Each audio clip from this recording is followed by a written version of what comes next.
जय बोलिए पार्श्वनाथ भगवान की। जय बोलो आचार्य भगवान श्री विद्यासागर जी महाराज की। जय बोलो उपाध्याय श्री गुप्ती सागर जी महाराज की। जय जिनेन्द्र बंधुओं, आप सभी ये कार्यक्रम देख रहे हैं श्री संकट हरण भगवान पार्श्वनाथ जिन मंदिर, राणा प्रताप बाग, जीटी करनाल रोड, दिल्ली से, जहां पर आचार्य भगवान श्री विद्यासागर जी महाराज के आशीर्वाद से एवं उपाध्याय श्री गुप्ती सागर जी महाराज के आशीर्वाद एवं सानिध्य में बनने वाला एक विशाल मंदिर जो 1500 गज भूमि में बंधुओं यहां पर बनने जा रहा है। इसका सौभाग्य आप सभी के द्वारा, आप सभी के परिवारों के द्वारा दिल्ली ही नहीं, देश ही नहीं, विदेशों से भी सभी ने, आप लोगों ने भूमि में पैसा दे करके और यह जगह हमने ली है। बंधुओं, अभी यहां पर आपने देखेंगे कि भोजनशाला वह जिसका निर्माण पीछे की तरफ कंप्लीट हो चुका है और मंदिर का शिलान्यास 22 अगस्त रक्षाबंधन के पावन दिन पर यहां पर हुआ था। आप सभी से मेरा निवेदन है, यह शिलान्यास 22 अगस्त से शुरू होकर भगवान महावीर स्वामी के मोक्ष कल्याणक आने वाली दीपावली तक चलेगा। आप सभी से मेरा निवेदन है कि आप सभी परिवार जो भी मेरी आवाज सुन रहे हैं, कोई भी परिवार ऐसा ना रहे जो अपने परिवार की तरफ से शिला ना लगाए। बंधुओं, राशि का कोई सवाल नहीं है। राशि आप 1,08,000, 51,000, 31,000, 21,000, 11,000, 5,100 रुपये, और किसी को नहीं देनी हो तो वो भी अपना नाम शिला पर लिखवा करके यहाँ पर अवश्य शिला रखवाएं।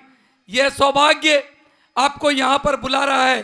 यह आपका सौभाग्य है जो इस कोरोना जैसी महामारी में आपको ये पुण्य का अवसर मिला है।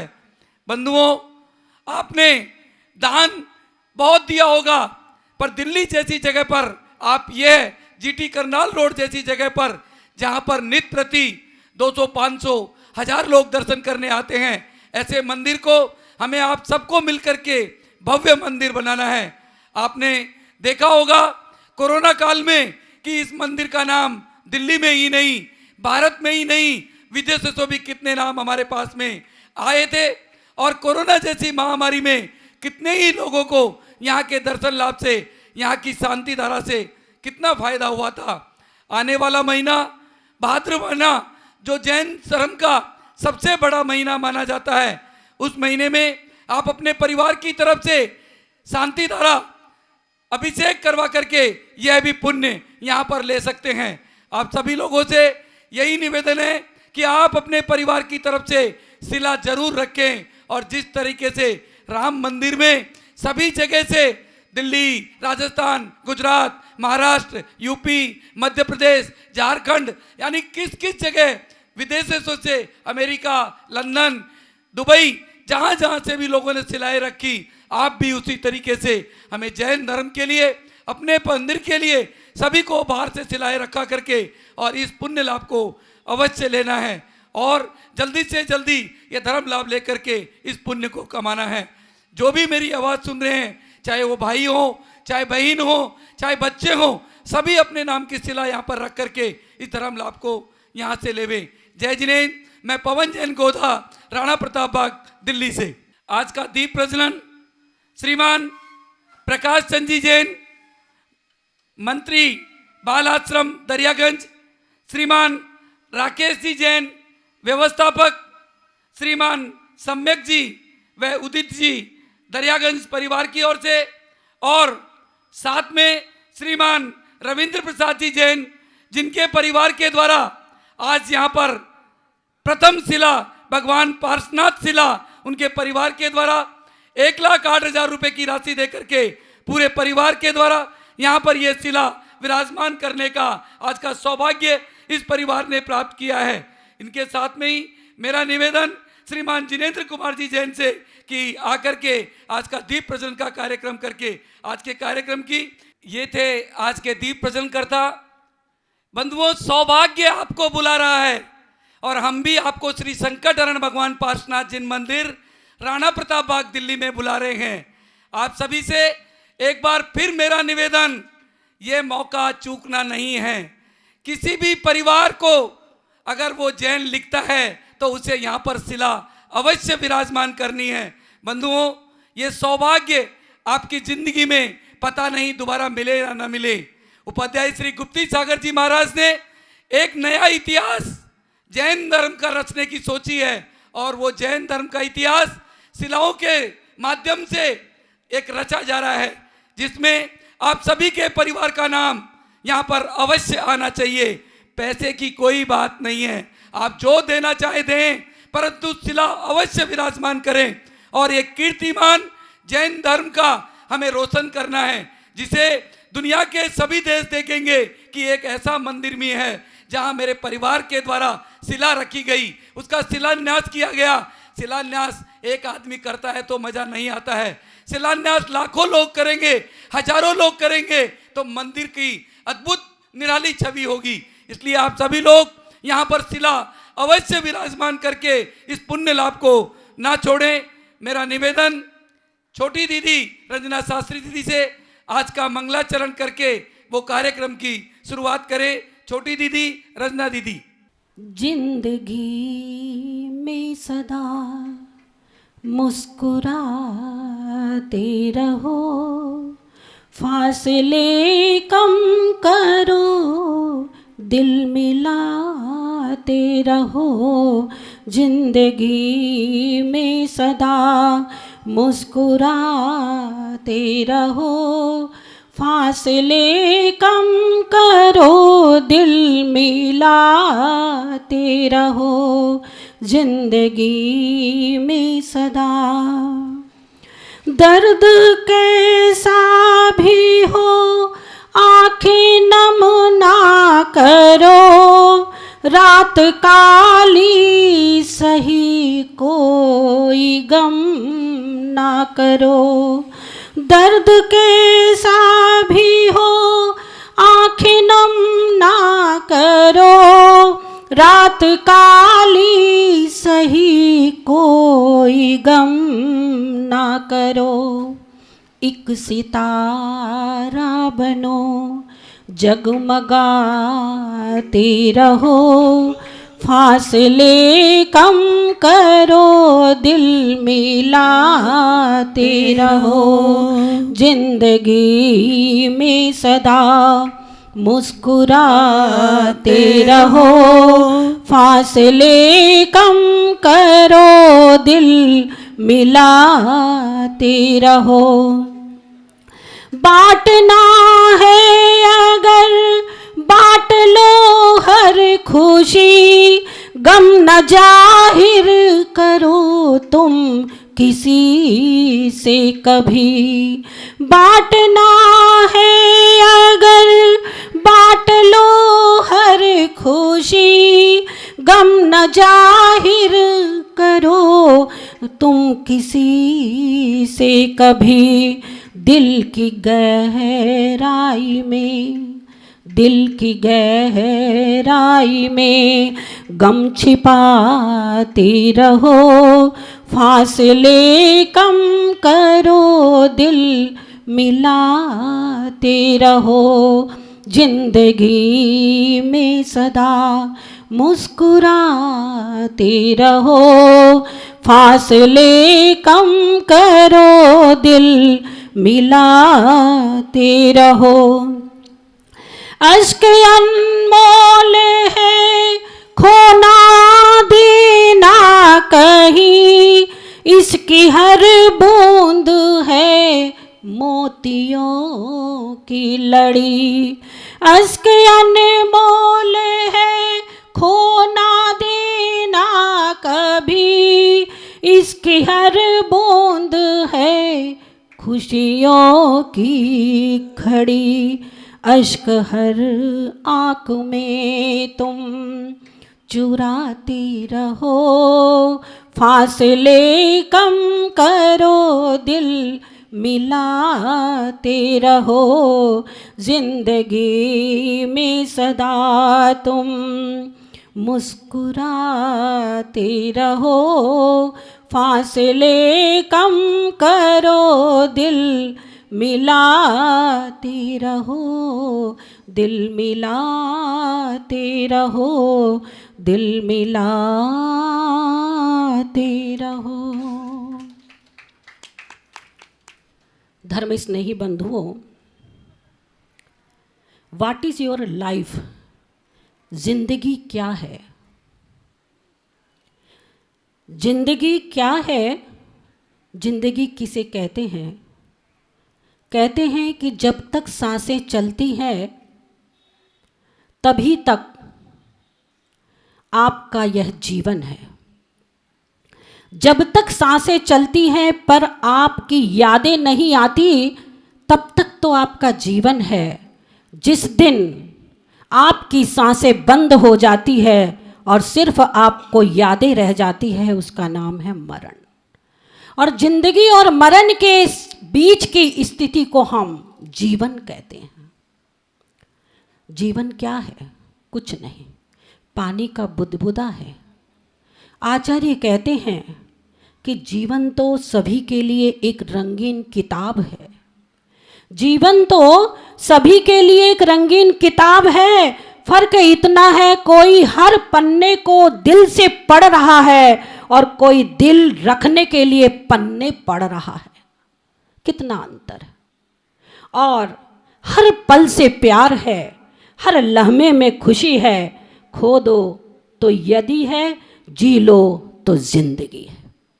बंधुओं, अगर खुशपूर्वक अगर हमें जिंदगी जीना है तो जीवन में सद्गुणों को अपनाइए, दुर्गुणों को दूर कीजिए, क्योंकि सद्गुणों की शुरुआत जीवन में स्वयं ही करनी पड़ती है, कोई दूसरा नहीं करता। इसलिए जीवन में हमारे सद्गुण आए और दुर्गुणों का निराकरण हो, इसलिए जिंदगी मिली है। जिंदगी सिर्फ हंसने के लिए तो है ही, लेकिन दूसरों की बुराई करने के लिए इस धरती पर हम पैदा नहीं हुए। बंधुओं, ये जीवन किस तरह प्राप्त हुआ है आप सभी जानते हैं। कहते हैं कि शमशान की राख को देख करके मन में एक ख्याल आता है।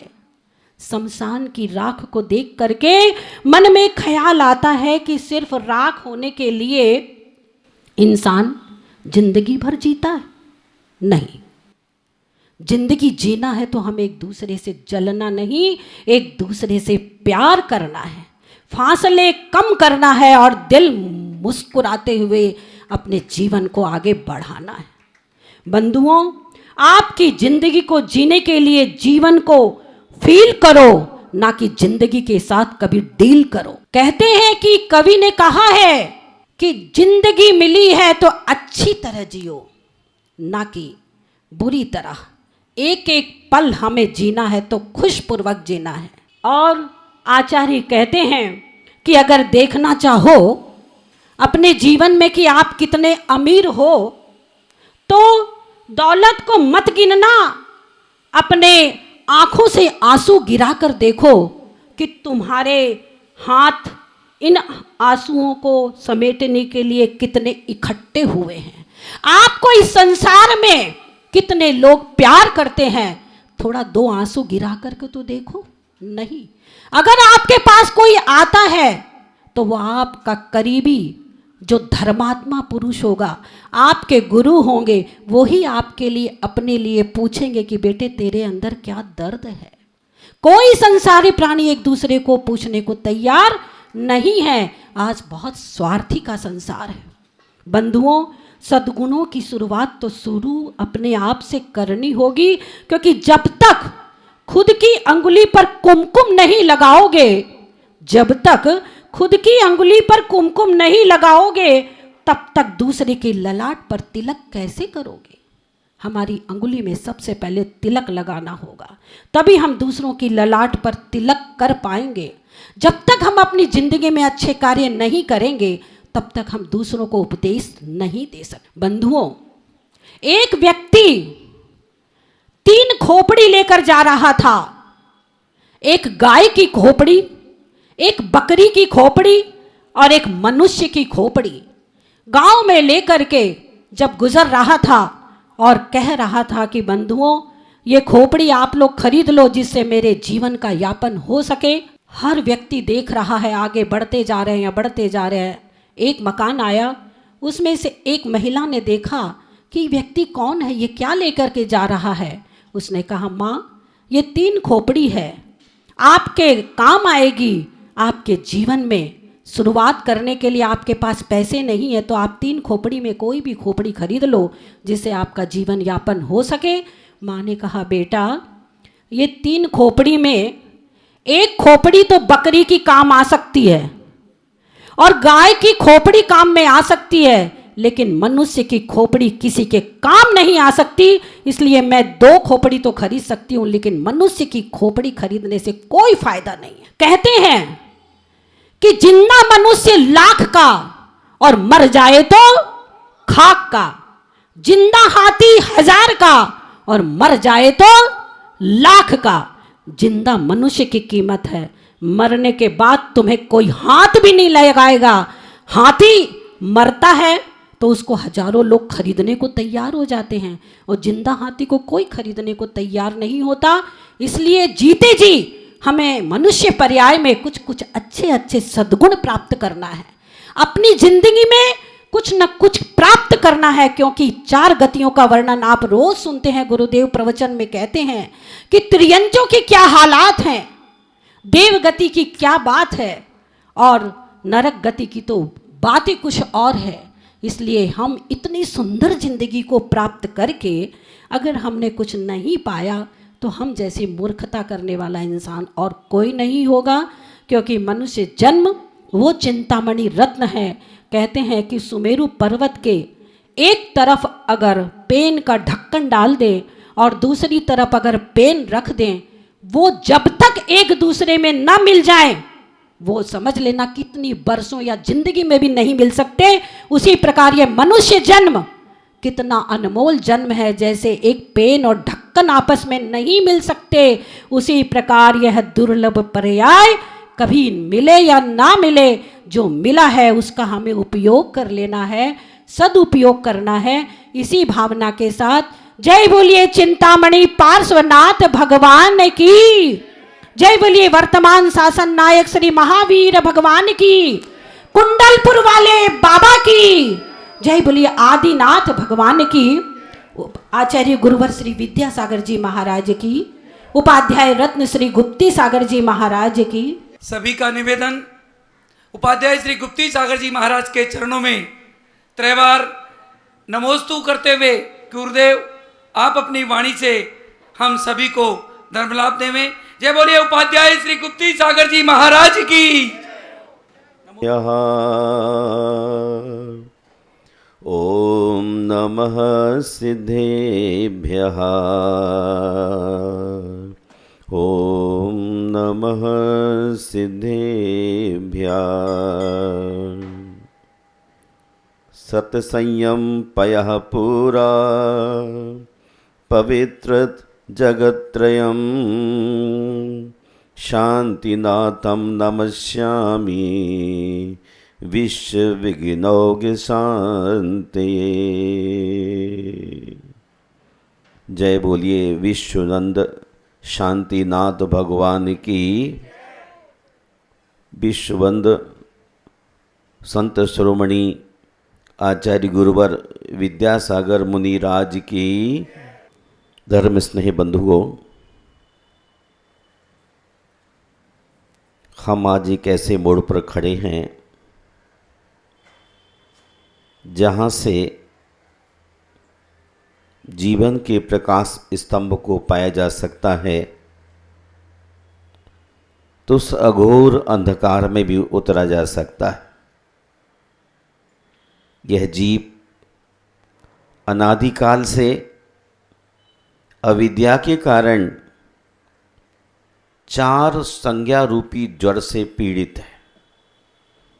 पंडित प्रवर आसाधर जी कहते हैं, अनादि विद्या दोषोत्थ चतुसंज्ञा ज्वरत्वरः शाश्वत स्वज्ञान विमुखा सागारो विषयोन्मुखा।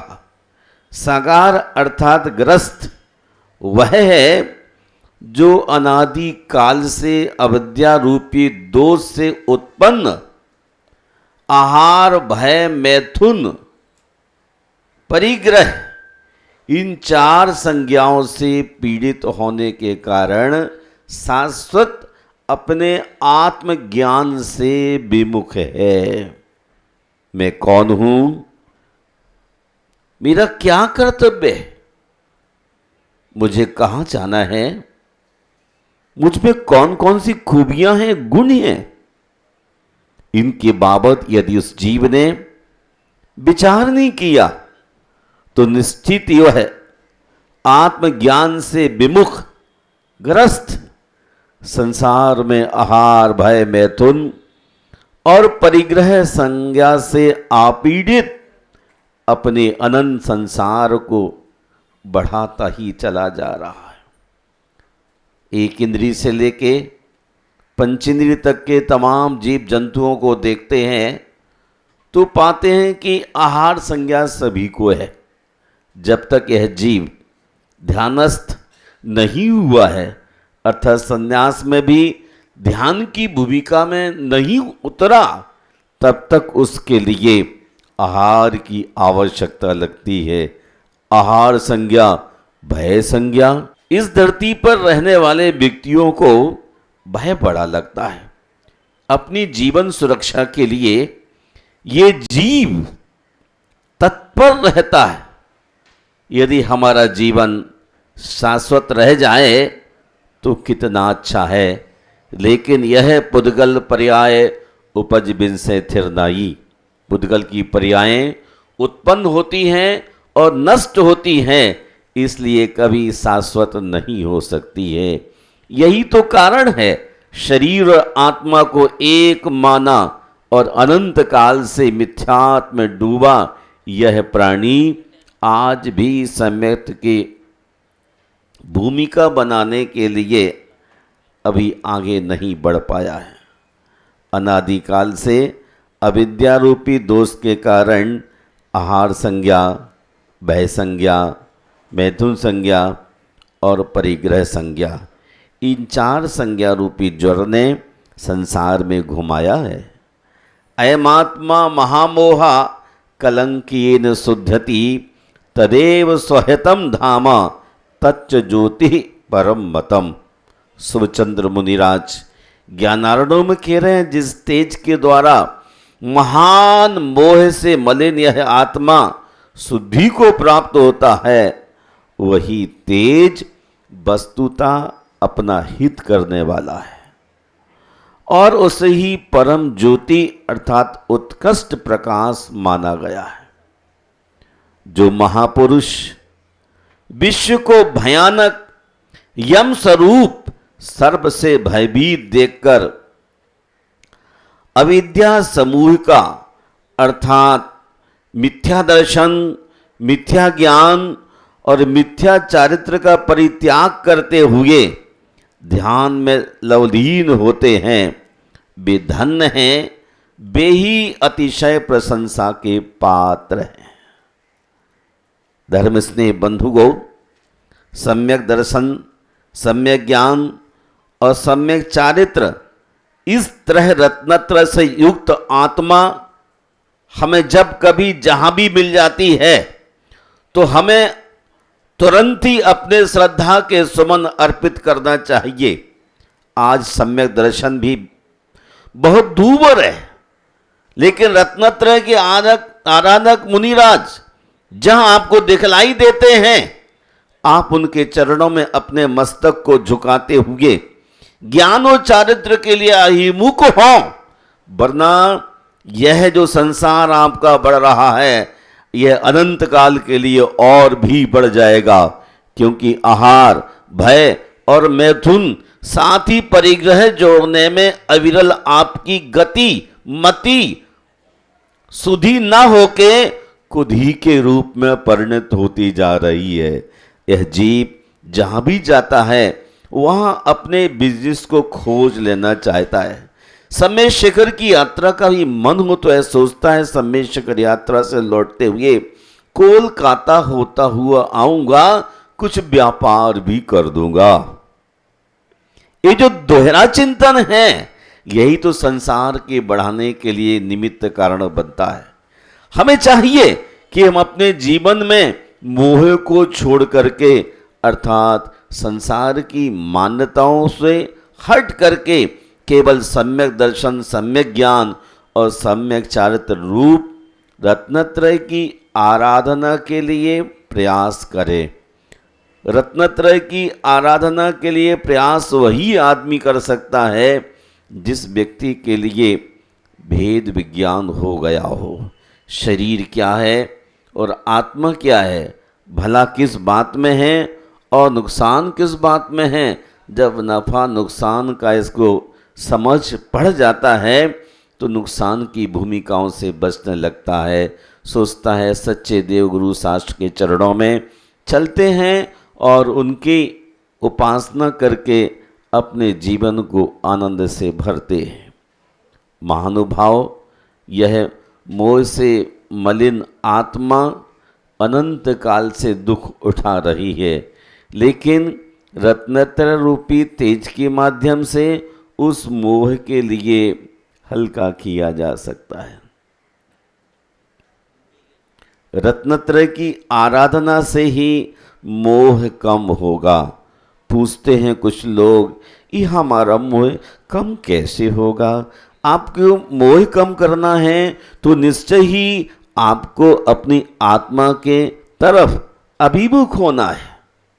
यदि आपके लिए अचार पसंद नहीं है तो थाली में से कटोरी हटा करके तुरंत ही आप मिठाई की ओर हाथ बढ़ा देते हैं।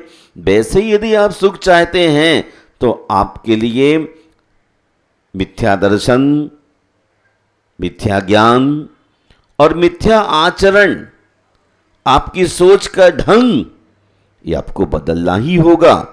यदि आप कोई व्यक्ति इंग्लिश पढ़ना चाहता है तो कॉमर्स के पीरियड से हटके इंग्लिश की क्लास में जाके बैठना होगा।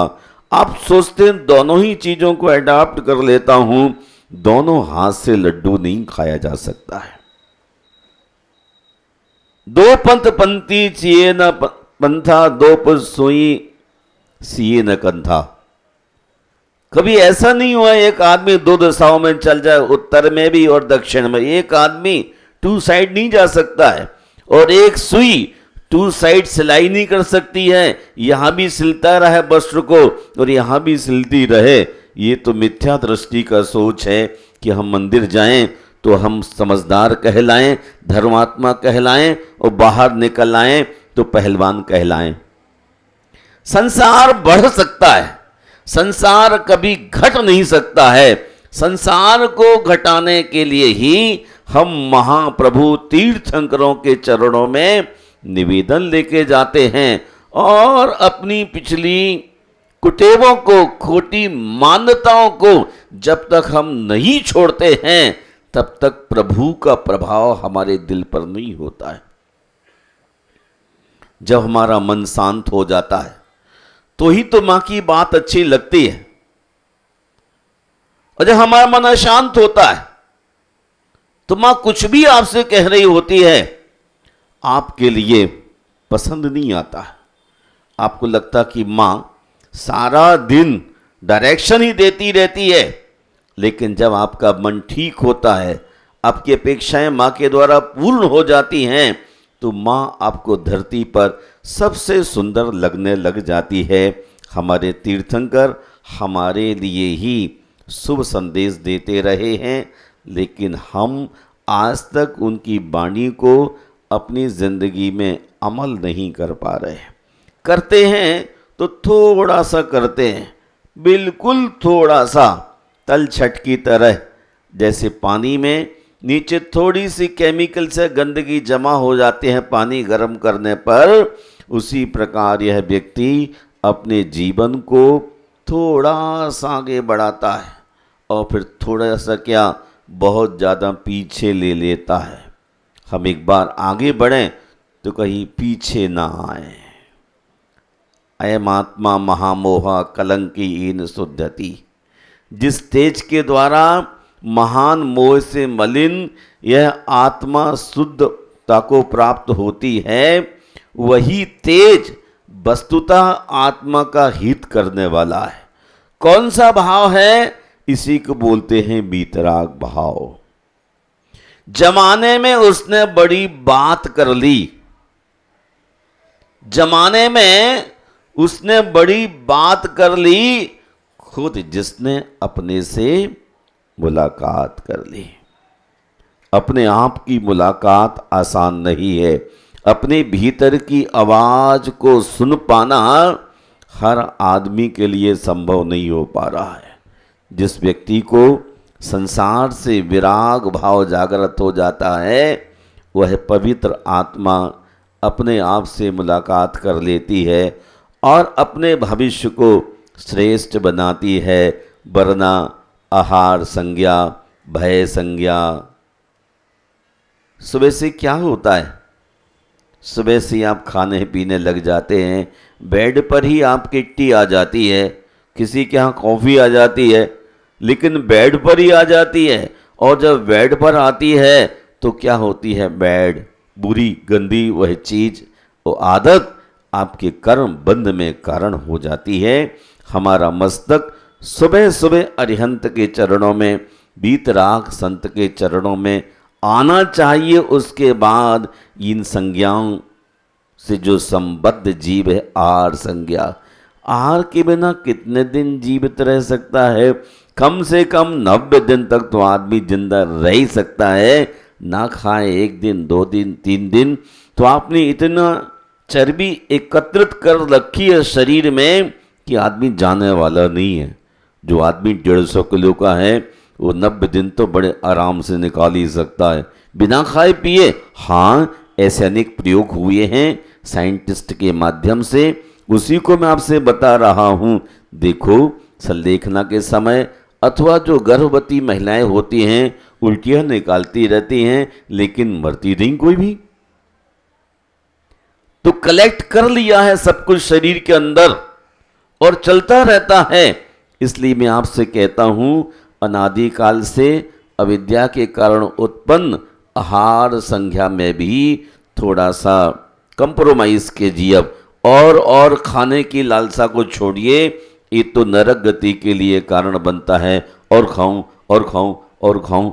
मालूम है आपके लिए, पंडित दौलत राम जी कहते हैं, 3 लोग का नाच जो खाए, मिठे न भूख खड़ा न लाए।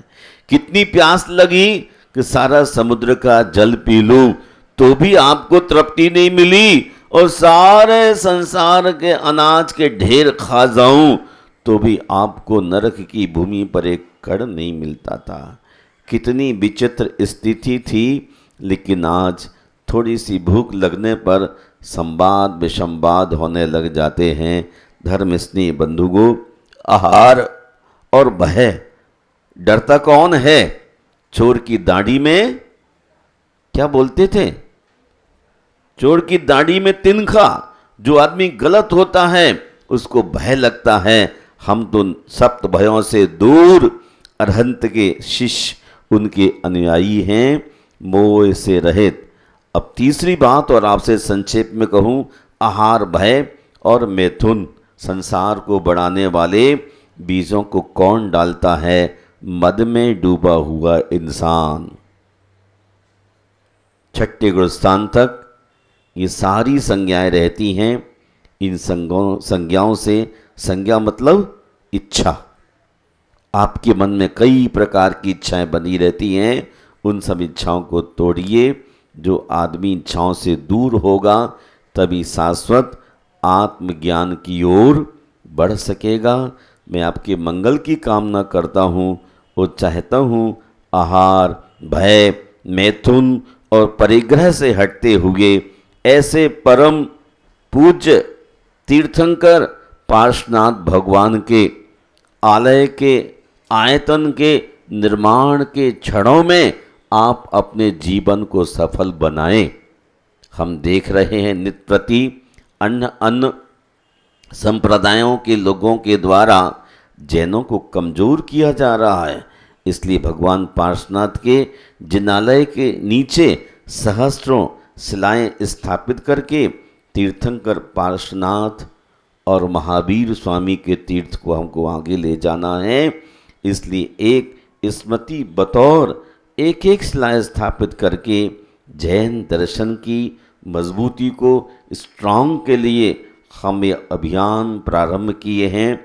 ये कोई कल्पना नहीं बल्कि एक बहुत अच्छी सोच समाज को खड़ी की गई है और इसका मनन करने के लिए लोग दौड़ रहे हैं। मैं भाई गोधा जी से कह रहा था कि भैया इन शिलाओं के साथ अभी हम अष्टमंगल, अष्ट प्रातिहारी और 16 स्वप्न जो बने हुए हैं वो सब हम चीज़ें इन शिलाओं के साथ भी अंदर रखने वाले हैं।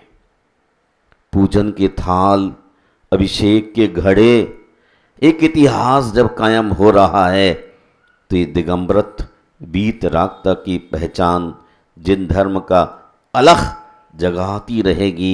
इसलिए अष्ट मंगल भी रखेंगे, अष्ट प्रातिहारी भी रखेंगे, पूजन का थाल भी रखेंगे, तो अभिषेक के बड़े बड़े घड़े भी रखेंगे। जब राम मंदिर की बात चली थी, उसे खोदा गया तो वहाँ तो पूजन के बर्तन भी निकले हुए थे। अयोध्या कौन नहीं जानता है, सारे तीर्थंकर बंटू आज वहीं पैदा होते रहे हैं। ये तो इस काल का दोष है कि भिन्न भिन्न स्थानों से जन्म लिए, वरना अयोध्या से सारे तीर्थंकर सदैव सदैव जन्म लेते रहे हैं और सारे के सारे तीर्थंकर संवेद शिखर से मोक्ष जाते रहे। पार्श प्रभु वहां विद्यमान हैं और अपने आश्रय के लिए स्वयं वो वैसे तो वीतराग हैं, उन्हें किसी से कुछ ताल्लुक नहीं है। ये हमारी श्रद्धा, हमारी भक्ति उनको देख करके उनके वीतराग भाव से प्रभावित होकर के पुण्य बंद कर लेती है और उस पुण्य बंद के कारण हमें अतिशय दिखलाई देता है। और ज्ञानी प्रभु के साथ लग करके अपने जीवन को सफल करता है। मैं आप सबके मंगल की कामना करता हूं और आप बहुत शीघ्रता के साथ अपने अपने भावों को सुंदर बनाइए और एक शिला लगा करके अपने परिवार के हस्ताक्षर 18,000 वर्ष के लिए स्थापित करें। जैन धर्म हम और आपको ही चलाना है। हम अगर अभिमान में आ जाए कि नहीं बस मैं काफी हूं तो काम चलने वाला नहीं है। आपको भी अपने हस्ताक्षर रख करके काम कर लेना है। रथ के 2 पहिए हैं, श्रावक और साधु, दोनों के माध्यम से ये धर्म चलेगा। आप अपने कर्तव्य से विमुख ना हो, जो जहाँ पर भी हो वहाँ से अपनी सलाह के लिए श्रद्धा के सुमन प्रेषित करते हुए सूचना करें। कार्यकर्ताओं के लिए यह सब काम छोड़ करके अपने हाथों से स्वतः शिला स्थापित कर महान पुण्य का संचय करें।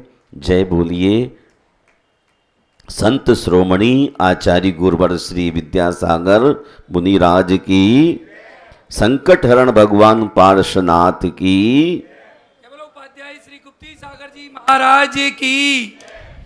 आज की प्रथम शिला भगवान पार्श्वनाथ शिला को रखने वाला परिवार श्रीमान रविंद्र प्रसाद जी जैन, श्रीमती वीना जैन, श्री प्रवीण कुमार जी जैन, राजीव जी जैन, पूजा जैन, अरुण जैन, निधि जैन, वैशाली जैन, गरिमा जैन, सम्यक जैन, रोहन जैन, सौर्य जैन परिवार राणा प्रताप बाग। और दूसरी शिला रखने का सौभाग्य श्रीमान जीतो प्रसाद जी जैन परिवार, श्रीमती शशि जैन, पुत्र व पुत्र वधू राजीव जैन सीए, सुमन जैन सीए, पौत्र करण जैन सीए, 18D मधुर मार्ग पीरागढ़ी दिल्ली से। तीसरी शिला श्रीमान सत्यपाल जी जैन बैंकॉक से हमारे बीच में नाम आया है, उनके परिवार की तरफ से यहाँ पर रखी जाएगी। चौथी शिला श्रीमान महेंद्र कुमार जी जैन परिवार महावीर पेंट भी हमारे बीच में है, वो भी अपने परिवार की तरफ से यहाँ पर शिला रखेंगे। और 10 शिलाएं श्रीमान प्रकाश चंद जी परिवार, जिनके पूरे परिवार की तरफ से उन्होंने हर व्यक्ति के नाम से एक एक शिला यानी कि 10 शिला विराजमान करने की सोची है। ऐसे परिवार को भी बहुत बहुत धन्यवाद। आप सभी से मेरा निवेदन है कि आप अपनी शिला लेकर के यहाँ पर स्टेज पर आकर के एक बार गुरुदेव का आशीर्वाद लेकर के हम सभी को शिला विराजित करनी है। तो वाणी मस्तक चढ़ी सदा देत हूँ दोग, हे जिन वाणी भारती तो ही जपो दिन रैन, जो तेरा शरणा गहे सो पावे सुख चैन, देव भजो अरिहंत को गुरु सेवो निर्ग्रंथ, दया धर्म पालो सदा यही मोक्ष का पंथ। सभी लोग 9 बार जाप करेंगे। वर विद्यासागर जी महाराज की, उपाध्याय श्री गुप्ती सागर जी महाराज की अब उनके श्री चरणों में अर्घ्य समर्पित करेंगे। उदक चंदन तंदुल पुष्प कैश्चरु सुदीप सुधूप फलार्घ कै, मंगल गान रवाकुल जिन ग्रहे मुनिराज महम यजे। ओम ह्रीं श्री परम पूज्य आचार्य गुरुवर विद्यासागर जी महाराज तिलवारा घाट में विराजमान, तत्शिष्य श्री उपाध्याय गुप्ती सागर जी महाराज साक्षात विराजमान। तिनके चरण कमल की पूजा मन वचन काय से अर्घम निर्वपामिति स्वाहा। साउणम नमो अरिहंताणम नमो सीताणम नमो आयरियाणम नमो वजायाणम नमो लोहे सबे साउ नमो अरिहंताणम नमो सीताणम नमो आयरियाणम नमो वजायाणम नमो लोहे सबे साउणम नमो अरिहंताणम नमो सीताणम नमो आयरियाणम नमो वजायाणम नमो लोहे सबे। जय बोलो पार्श्वनाथ भगवान की, जय बोलो उपाध्याय श्री गुप्ती सागर जी महाराज की जय, श्री विद्यासागर जी महाराज की जय, बोलो उपाध्याय श्री गुप्ती सागर जी महाराज की। नमो अरिहंताणम नमो सीताणम नमो आयरियाणम नमो वजायाणम नमो लोहे सबे साउणम ऐसो पंच नमोकारो सर्वे पाप पणासनो मंगलानंचे सवे सिंह पड़मम हो वही मंगलम पड़मम हो वही मंगलम।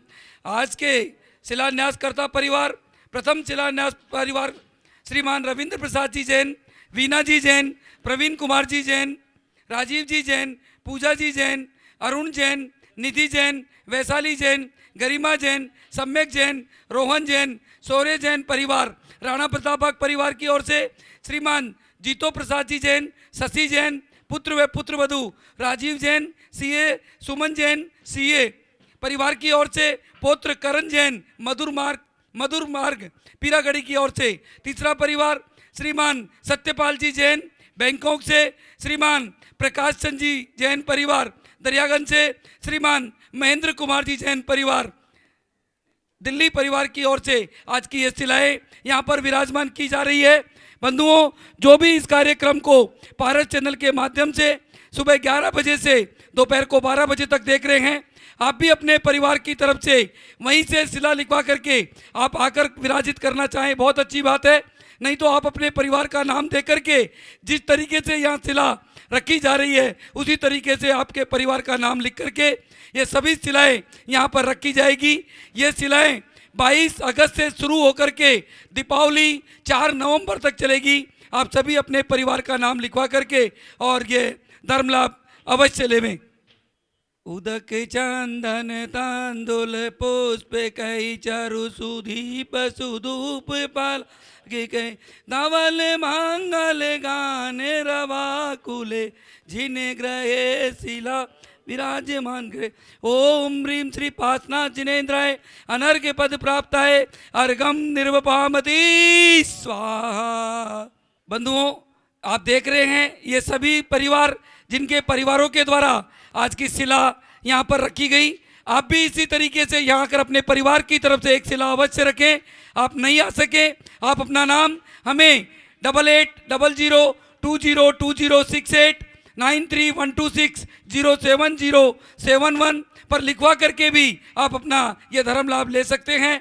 आप सभी लोग जो भी आवाज़ सुन रहे हैं अपने परिवार की तरफ से एक एक शिला अवश्य विराजमान करके हमारे जैन धर्म को हमें 18,500 साल तक चलाना है। आप सभी लोग आकर के शिला अवश्य विराजमान करें। जय बोलिए पार्श्वनाथ भगवान की, जय बोलो कुंडलपुर वाले बड़े बाबा की। ओम ह्रीम श्रीम क्लीम ह्रीम बड़े बाबा हरहम नमः।